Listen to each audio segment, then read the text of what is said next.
I can just imagine what you're thinking. Wow, Don, God, this is episode number 4.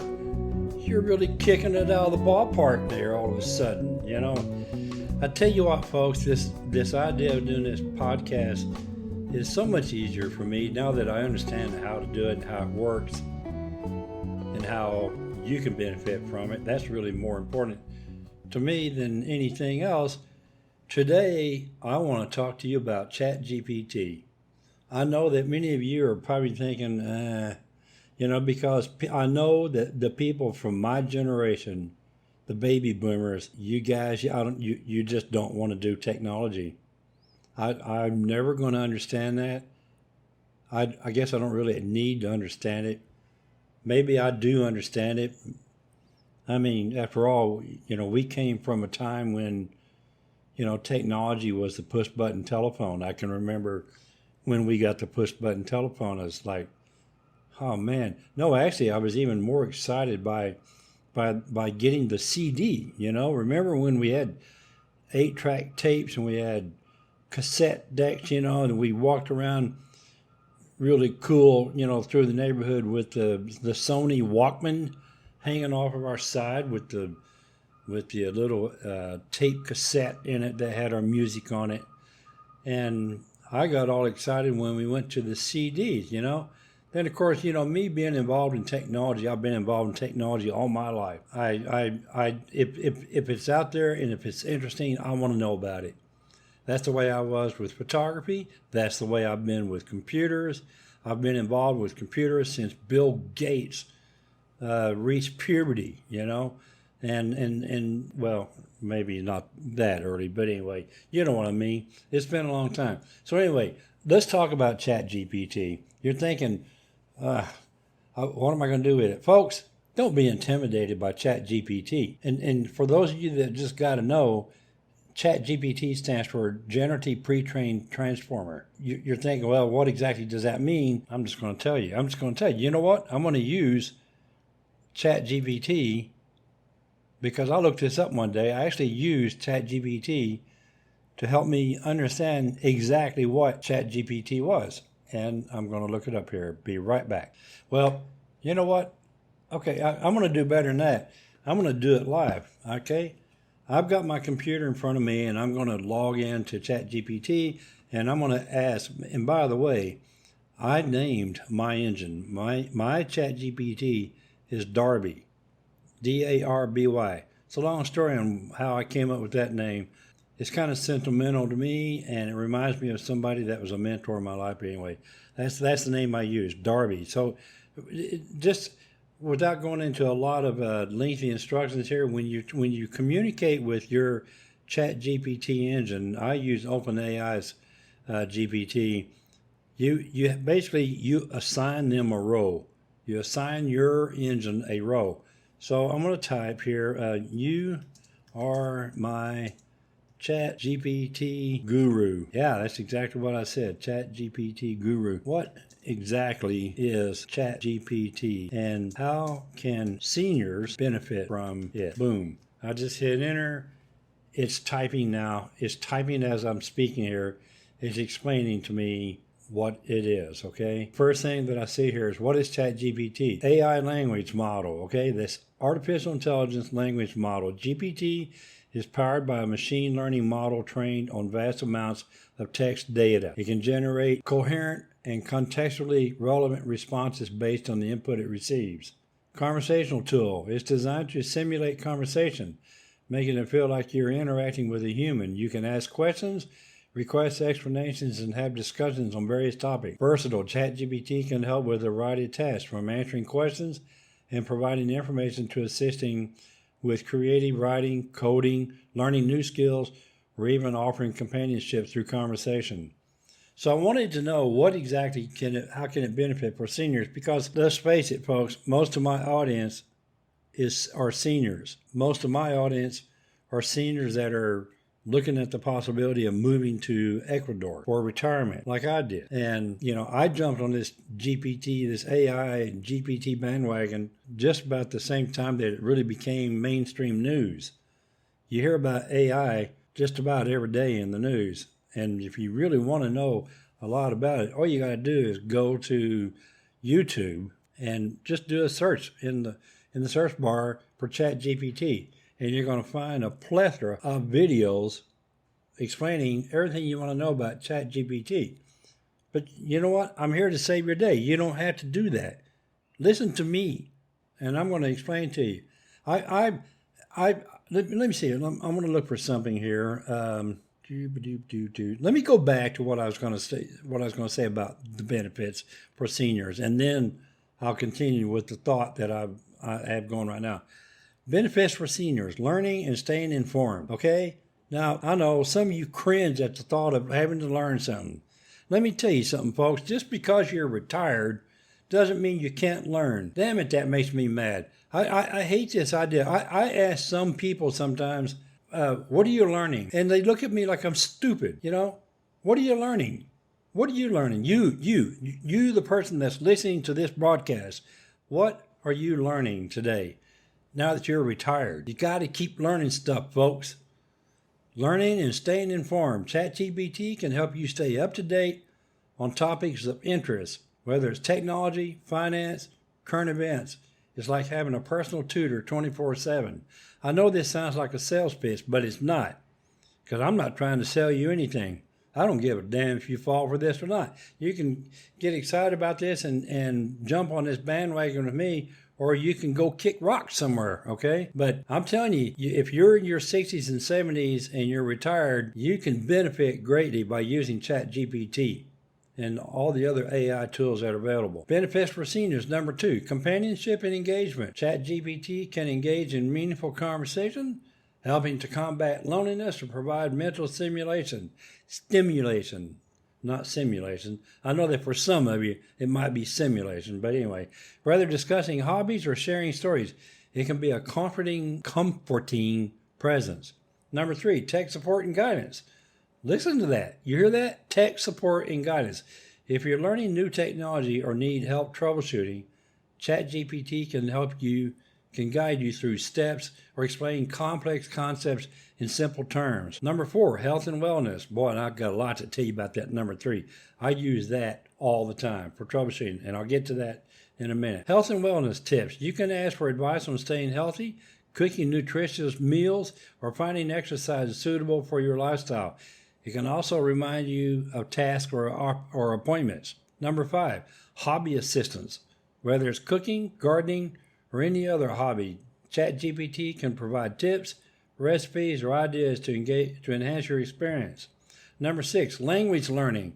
For those interested, now listen, folks, for those listening or interested in learning or practicing a new language, ChatGPT can help with vocabulary, grammar, and conversation practice. Number 7, accessibility. It's easy to use, requiring only a device with internet access.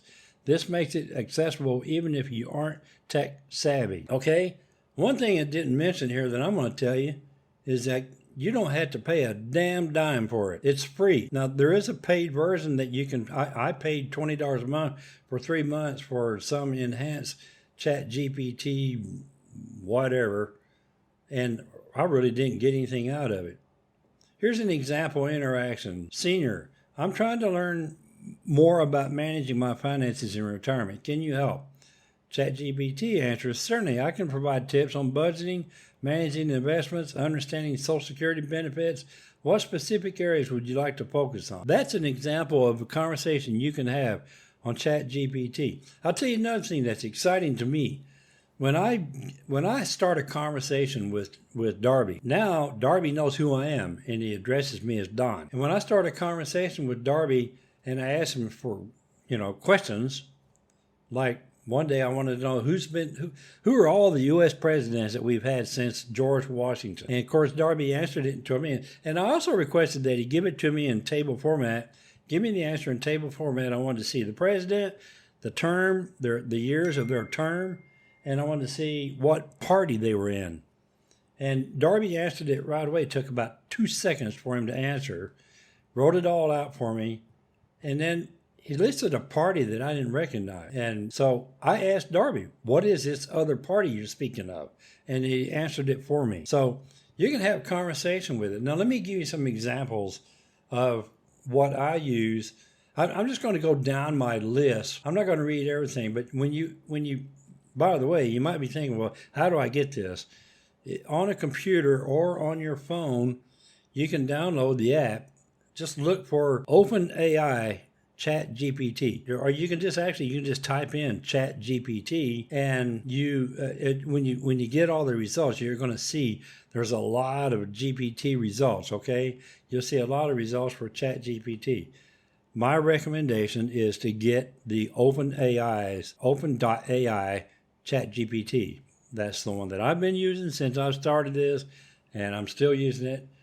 Google has their GPT. It's called Gemini. Microsoft has one. There are several people that have a ChatGPT engine, but I use OpenAI's ChatGPT. On my computer, I have it installed as an app. I don't use it through the web. I use it as an app that I downloaded and installed. I use a Mac computer. And when you open up the interface for it, you'll see the previous conversations in the left side of the screen in a column. You can get rid of those. You can right click on them and you select delete and you get rid of them. But I'm going to give you an example of some of the conversations that I've had with Darby. I did one this morning called Economic Recession Indicators. I wanted to know, I wrote to Darby and said, here's my question. I wrote to Darby, I said, Darby, you're my economics expert. Someone keeps warning me that the United States is headed for a disastrous recession in 2025. I don't believe him. I continue to write, in order for me to offer constructive debate on the matter, I need a little education on economics. Please explain to me, in simple terminology, what leading indicators one should look for that would indicate that the country is headed for a deep recession. Darby responded immediately and said, to engage in a constructive debate about the potential for a deep recession, it's important to understand some key economic indicators that experts often watch. These indicators help signal whether the economy is doing well or if there might be trouble ahead. And it listed off 8 different indicators, and then it wrote a summary for me, and I learned a lot from that.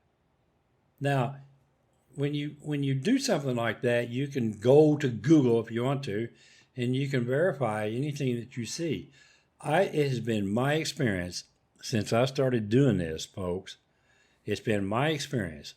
Everything that I've looked up, with maybe one or maybe 2 minor exceptions, has been 100% accurate. I did an Ecuador expat interview. What was that about? That was yesterday.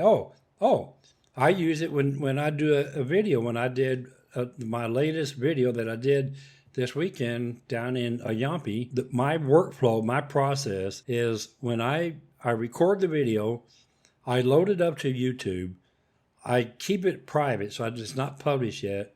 Then I go to YouTube and I download the transcript for the video, and guess what I do? I plug it into ChatGPT, and I tell Darby, here, read this transcript, and then write a YouTube description for me. Give me a title and give me 3 hashtags. That's what I did yesterday. I downloaded the whole transcript, a 24-minute video, to ChatGPT, and in about 3 seconds, he came back and gave me a 1-paragraph description, a title for the video, and the hashtags, and that's exactly what I put in my video, in the description on YouTube. Some of you may come back and say, well, isn't that cheating? Well, hell no, it's not cheating. You know, how many times have you heard a politician say, I am so-and-so and I approve this message? Well, I'm Don Shader and I approve this message. I approve every message that I get from ChatGPT or from Darby. The reason why is because I read it, and it tells me exactly what I was looking for.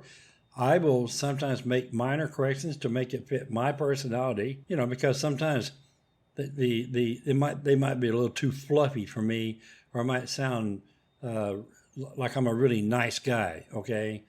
And sometimes I don't really come across as being a super nice guy. I just come across as a natural person, okay? But anyway, that's what I do. See, that's an example of how to use ChatGPT. Here's a good one for you, folks. I couldn't remember how to make goulash, so I asked Darby.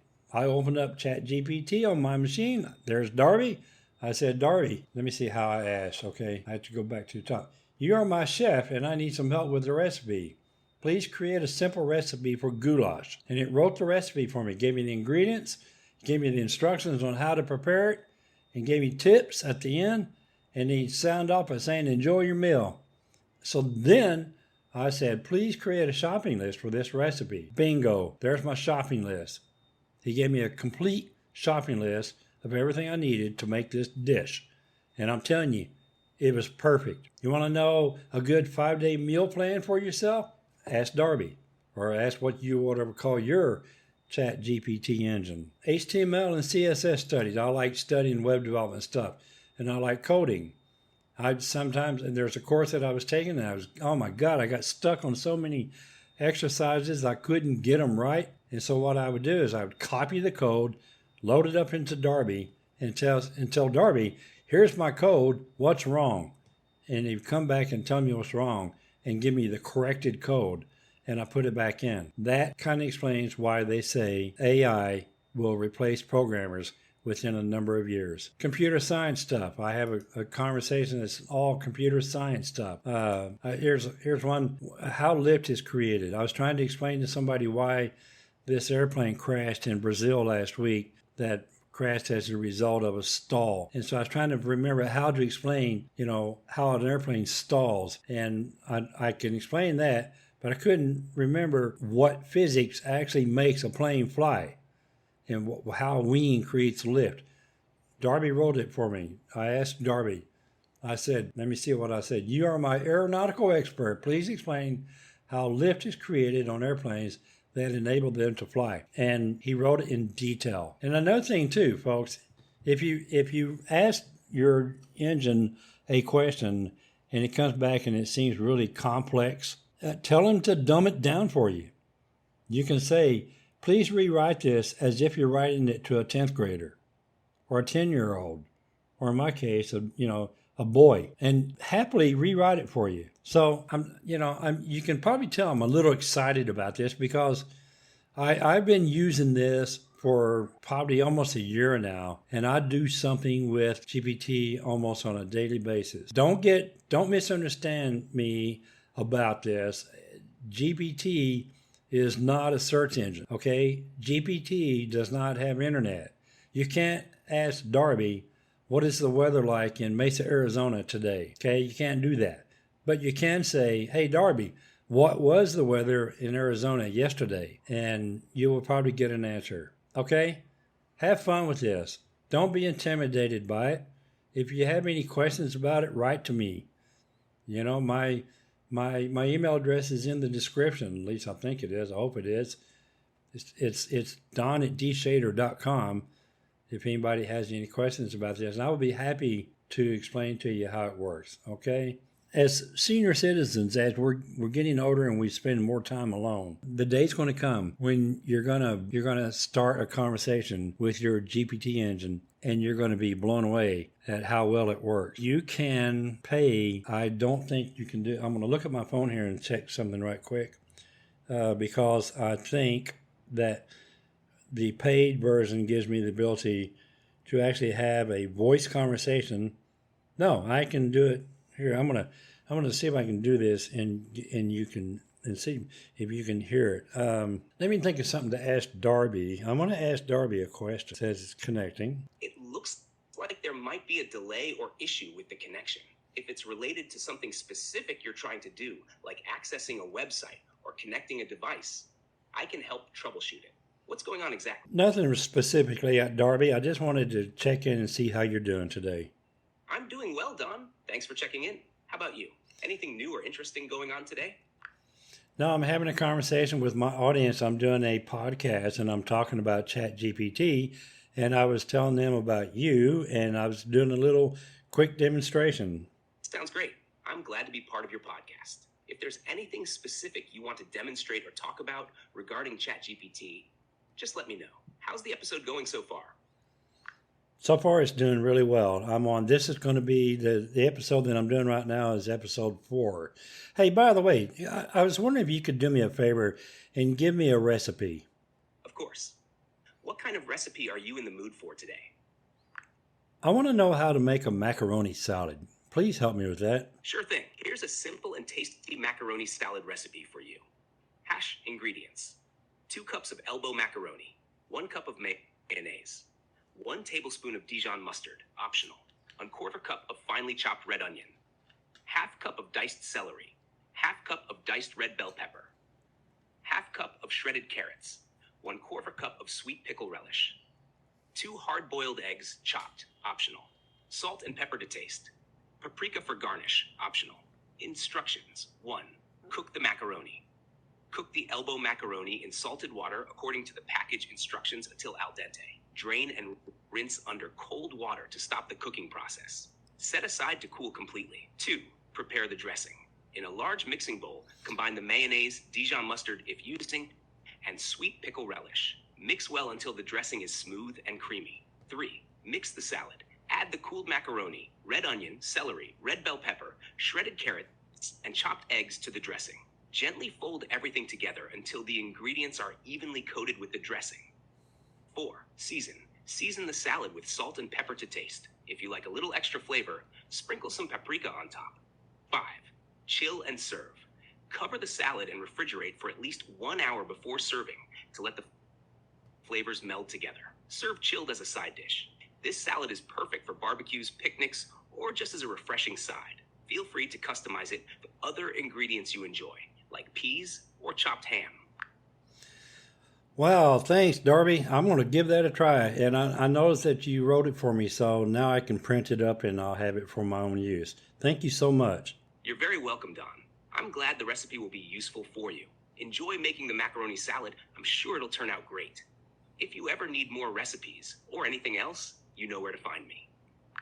I sure do. Thank you so much. Have a great day, and I'll talk to you later. You're welcome, Don. Have a fantastic day, and I'll be here whenever you're ready to chat again.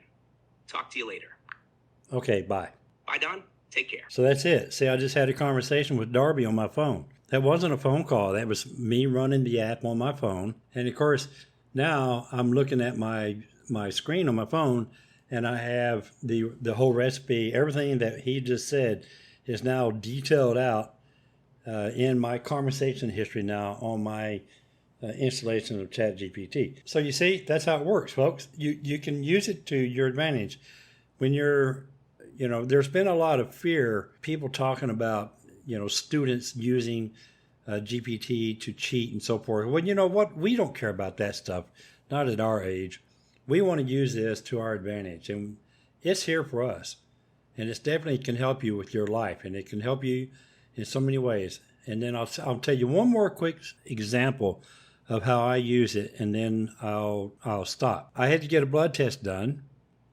Of course, since I'm here in Ecuador, the blood test results came in all Spanish. I scanned the blood test on my scanner, scanned it to a PDF. I took the PDF and loaded it into ChatGPT, and I told ChatGPT that you were my lab technician, and I was wondering if you would translate the language to English for me and explain to me what the results meant. I got perfect results. It translated it to English. It explained what each matrix stood for, or metric, what everything was.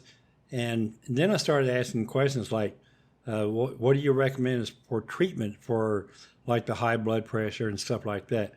And it gave me perfectly logical answers. Now, don't misunderstand me. I'm not saying that ChatGPT is going to replace our doctors.